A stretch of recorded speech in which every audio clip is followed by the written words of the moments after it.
Mga kababayan, pakinggan ninyo ito ng mabuti. Bukas, Mayo 29, 2026, mayroon na silang bagong update ang SSS at GSIS na direktang makakaapekto sa inyong monthly pension.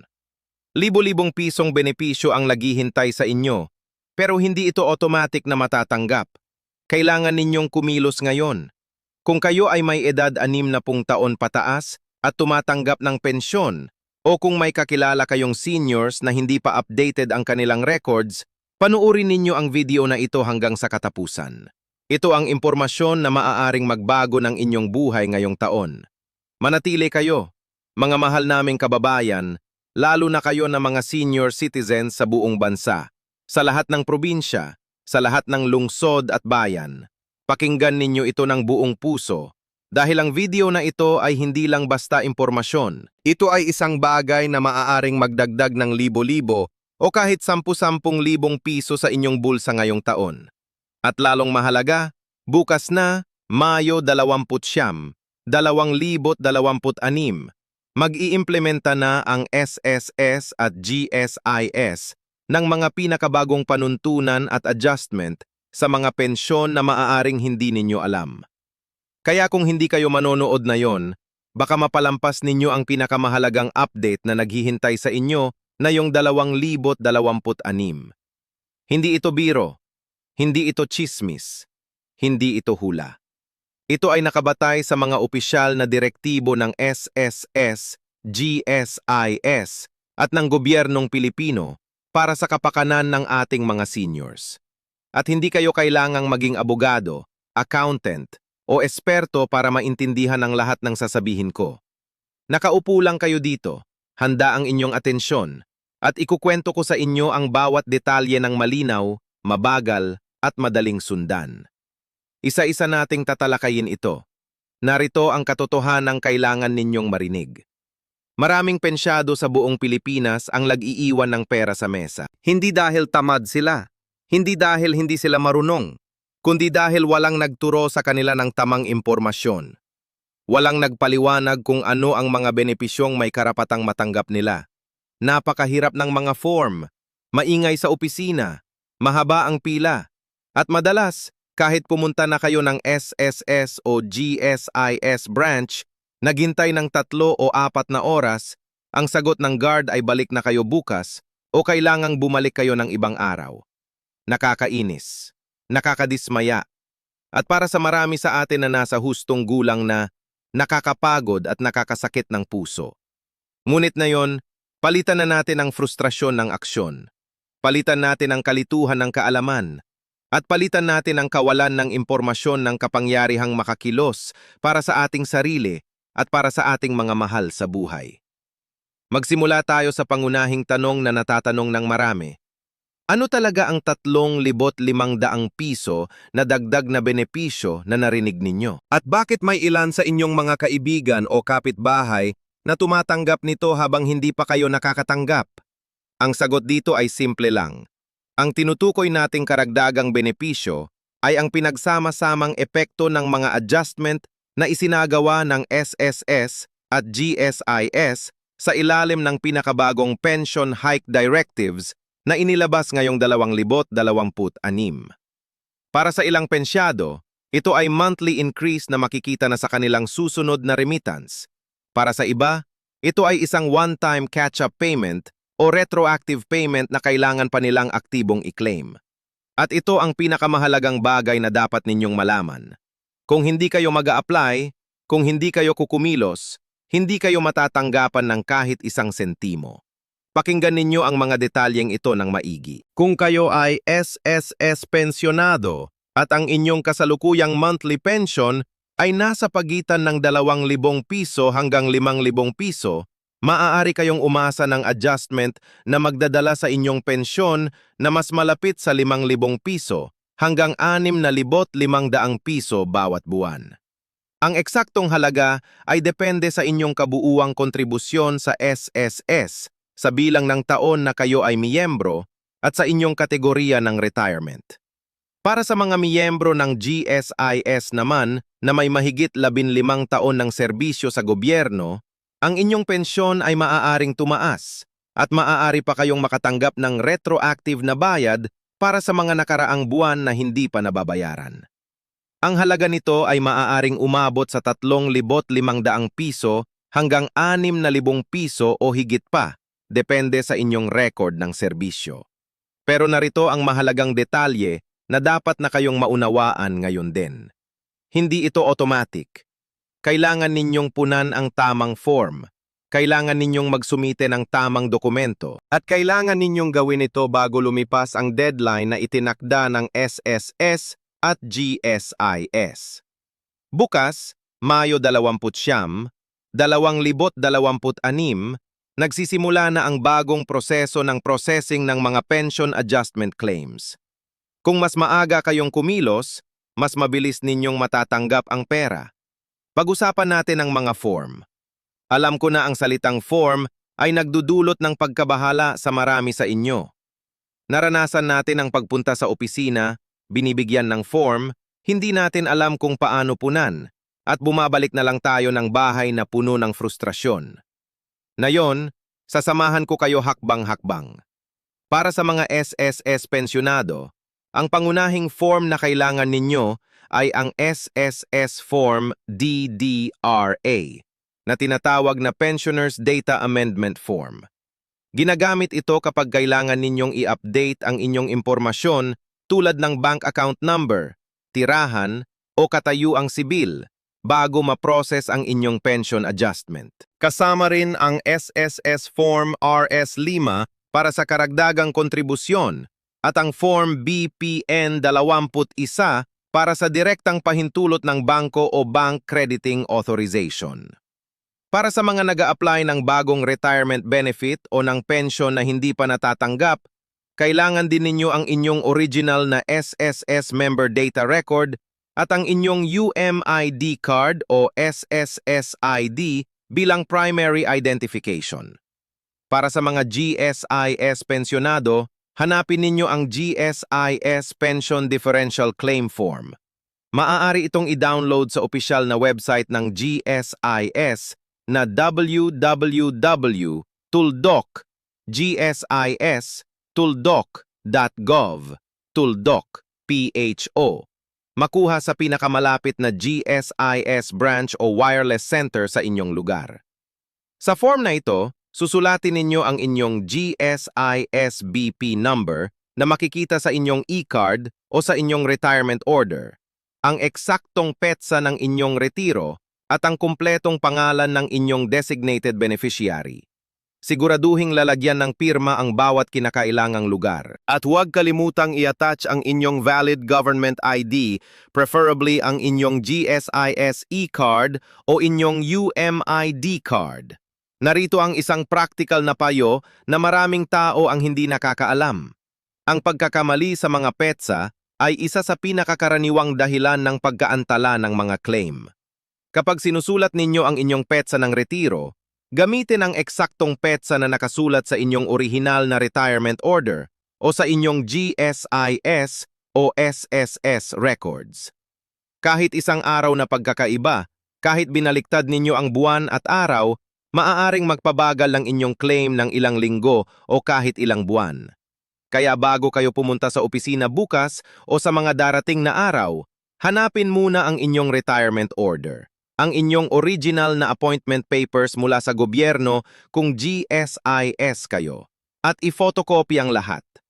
Dalhin ang original at 2 hanggang 3 kopya ng bawat dokumento.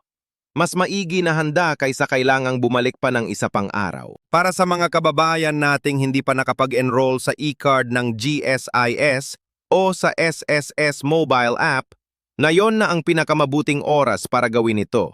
Ang SSS mobile app ay libre at available sa App Store at Google Play Store.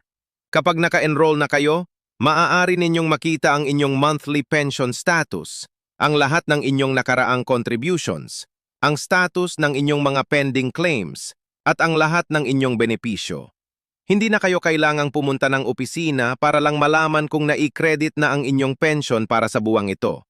Maaari ninyong gawin ito gamit lang ang inyong cellphone mula sa inyong sariling tahanan.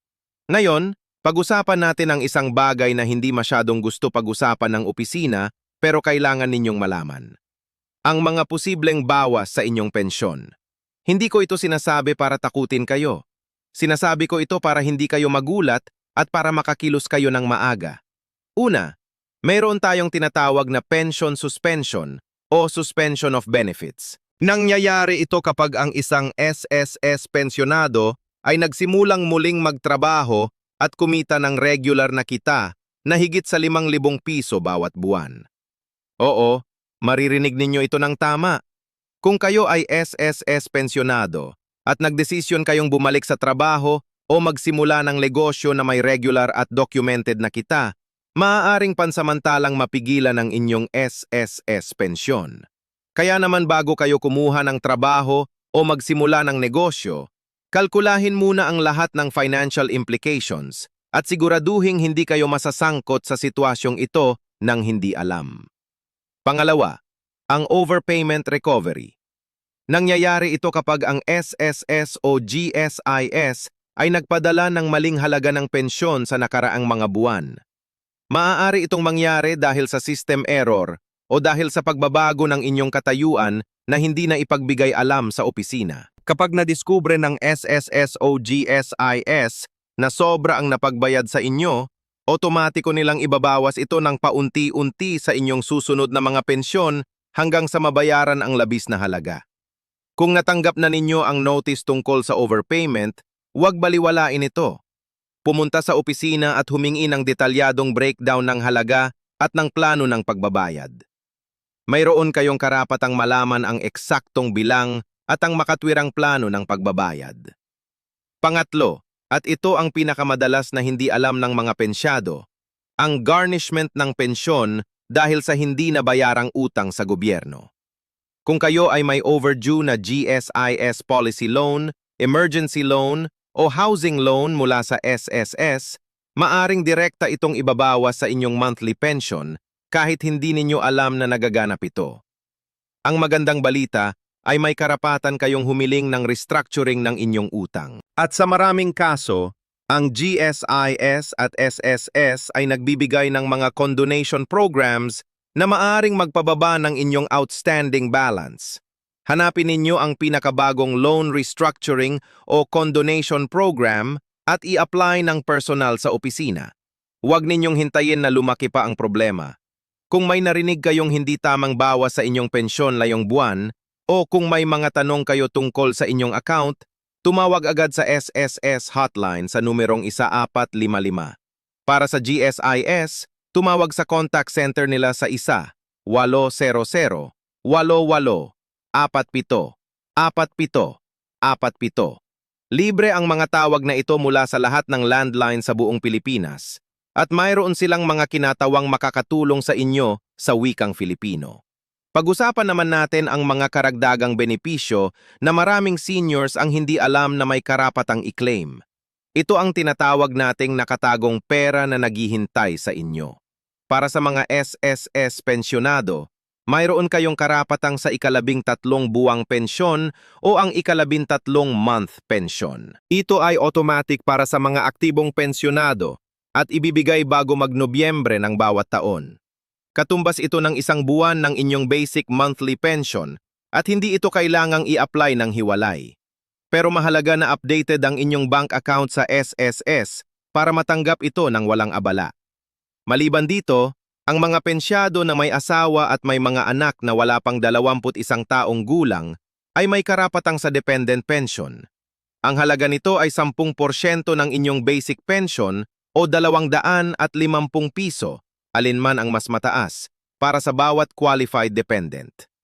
Maaari itong umabot sa maximum na 5 dependents. Ibig sabihin, kung kayo ay may asawa at 4 na batang anak, maaari kayong tumanggap ng hanggang 5 dagdag na dependent pension na magdaragdag ng malaking halaga sa inyong buwanang kita. Para sa mga GSIS pensyonado, mayroon kayong tinatawag na Cost of Living Allowance o COLA na 500 piso bawat buwan para sa mga retiradong may serbisyo na 20 taon o higit pa. Meron ding Personnel Economic Relief Allowance na 500 piso na dagdag bawat buwan. At para sa mga nakaraang empleyado ng gobyerno na nagtatrabaho sa mga remote o mahirap na lugar, may special hardship allowance na maaaring mag-apply. Ang lahat ng ito ay maaaring hindi pa natatanggap ng maraming pensyado dahil sa hindi updated na records. Kaya naman kailangan ninyong pumunta sa opisina at suriin kung natatanggap na ninyo ang lahat ng benepisyong may karapatang matanggap ninyo. At para sa ating mga senior citizens na 60 taon pataas na hindi pa covered ng SSS o GSIS, may social pension program ang DSWD na nagbibigay ng 500 piso bawat quarter o 2,000 piso bawat taon para sa mga indigent senior citizens. Kung kayo o ang inyong magulang ay walang ibang pensyon mula sa SSS o GSIS, huwag kayong mahiyang magtanong sa pinakamalapit na DSWD office o sa inyong barangay hall tungkol sa enrollment sa programang ito. Ito ay para sa inyo at walang kahihiyan ang humingi ng tulong na para sa inyo. Isang nakatagong benepisyo pa ang maraming pensyado ang hindi alam. Ito ang PhilHealth coverage. Bilang SSS o GSIS pensyonado, kayo ay dapat naka-enroll sa PhilHealth at ang inyong monthly premium ay binabayaran ng SSS o GSIS sa inyong ngalan. Ibig sabihin, libre na ang inyong PhilHealth coverage kapag kayo ay nagre-retire. Pero maraming pensyado ang natutuklasang hindi sila naka-enroll ng tama sa PhilHealth.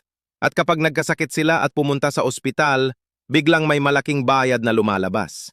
Suriin ang inyong PhilHealth status sa PhilHealth website na www.tuldok.philhealth. Tuldok.gov, Tuldok, PHO. Tumawag sa kanilang hotline sa numero 0-244-1744-2.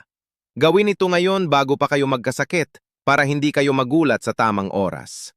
Ngayon, pag-usapan natin ang practical na bagay na itatanong ng marami sa inyo.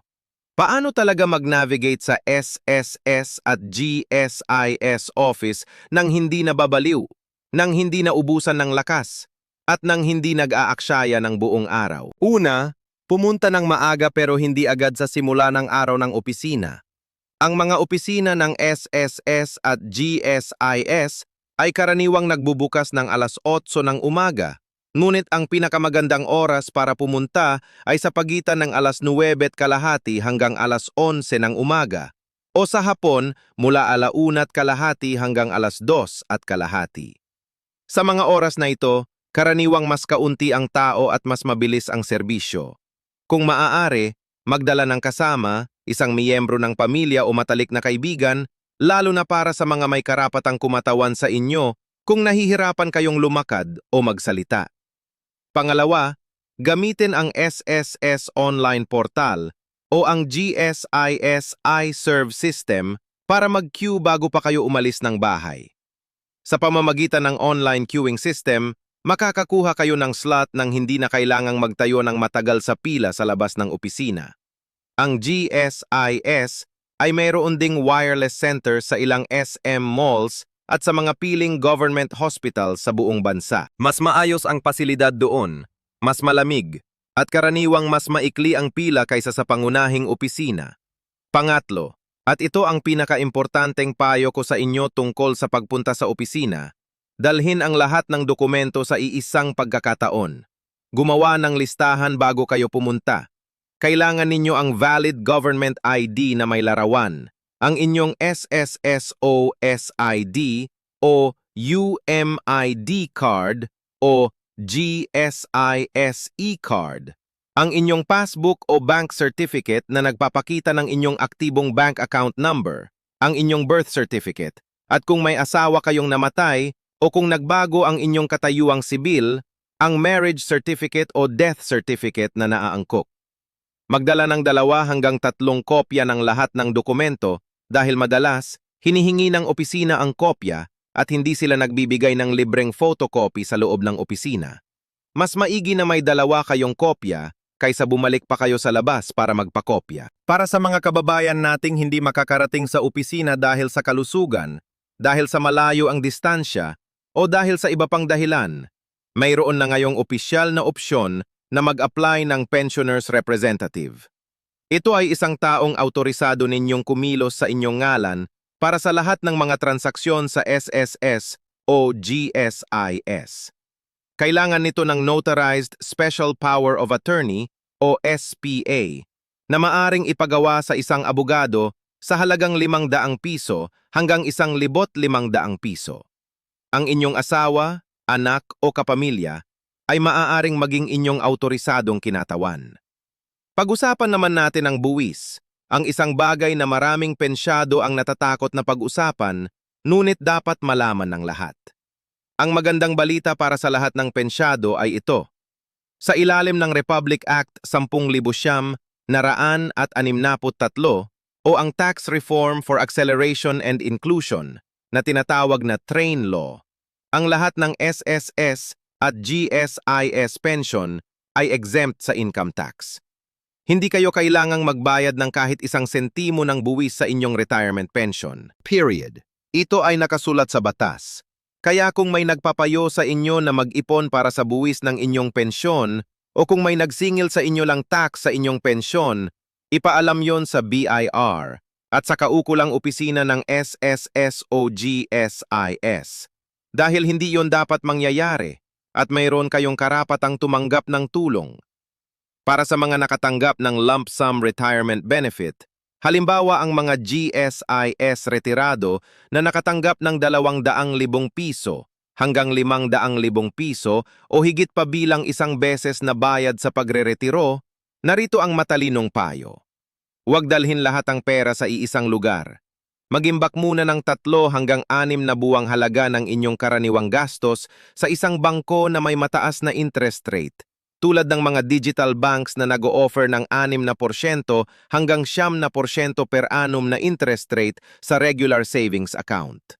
Ito ang inyong emergency fund, ang pera na hindi ninyo gagalawin kahit ano pa mangyari. Ang natitira, maaari ninyong ipagpatuloy sa SSS Flexi Fund o mag-invest sa GSIS Mutual Fund na nagbibigay ng mas mataas na kita kaysa sa regular savings.